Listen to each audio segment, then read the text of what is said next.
My commendation goes to the leadership of the Ministry of Niger Delta for ensuring this council holds in order to stimulate strategies for economic growth and development in the Niger Delta region. Distinguished ladies and gentlemen, I am delighted that the focus of this 6th National Council is themed Stimulating Strategies for Economic Growth and Development in the Niger Delta region. This is appropriate as it would stimulate proper coordination of developmental programs and projects in the region. The focus of this council is in tandem with the cardinal objective of my administration's objectives, which are adequately enunciated in the Renewed Hope Agenda. May I reiterate that the Renewed Hope Agenda encompasses much more than driving economic growth in Nigeria.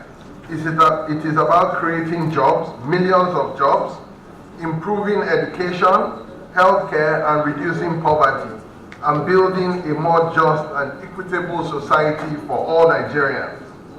It is expected to bring succor to all citizens of Nigeria in this difficult time.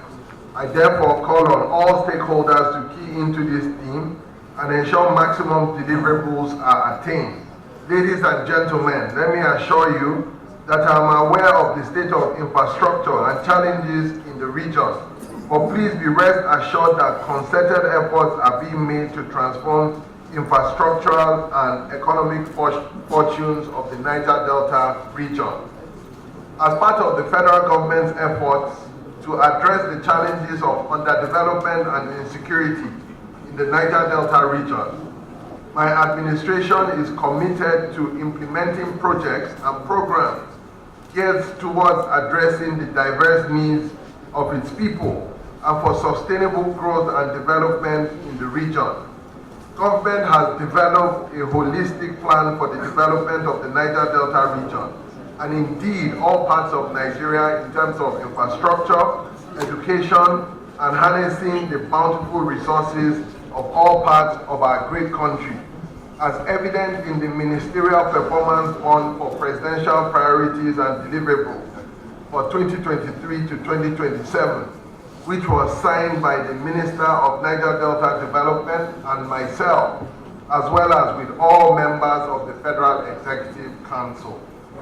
To achieve these development initiatives, my administration deemed it fit to widen the scope of the Ministry of Niger Delta Development that is saddled with the responsibility of formulating and executing plans, programs, and other initiatives for the development of the Niger Delta region. To this effect, the name of the ministry was changed from the Ministry of Niger Delta Affairs to the Ministry of Niger Delta Development. The expected effect of this is that the ministry will now be responsible for all policies, projects, and programs that are targeted at bringing to fruition the long-envisaged development of the Niger Delta region. I am pleased to note that the new leadership in the ministry has prioritized the process of harmonizing all developmental plans of agencies and development partners operating in the Niger Delta region into a single integrated regional development plan as roadmap to accelerated development of the region.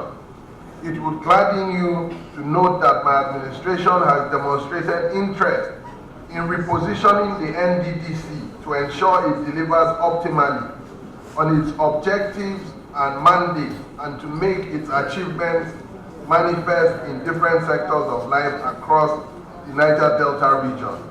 This is evident in the recent inauguration of the new board of the Commission. The East-West Road project is the largest infrastructure project in Nigeria today, and the reason is not far-fetched. It is a very strategic road connecting the nation's busiest and foremost commercial cities across the 3 regions.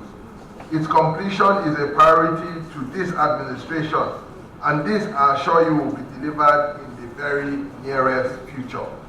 On a broader scale, we are dedicated to ensuring that our local refineries across the Niger Delta region and other parts of the country are made operational and put to optimal use soonest.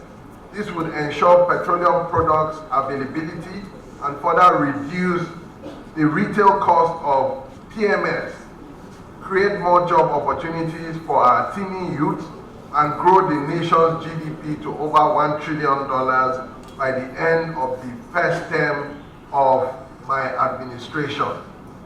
As stakeholders, you must engage your minds as you deliberate in this meeting on issues such as economic diversification, fostering economic growth, eradication of poverty, promoting social inclusion, creation of jobs, and stemming environmental degradation, including the negative effects of climate change in the region. A significant part of the challenges in this region would have been resolved when these are achieved.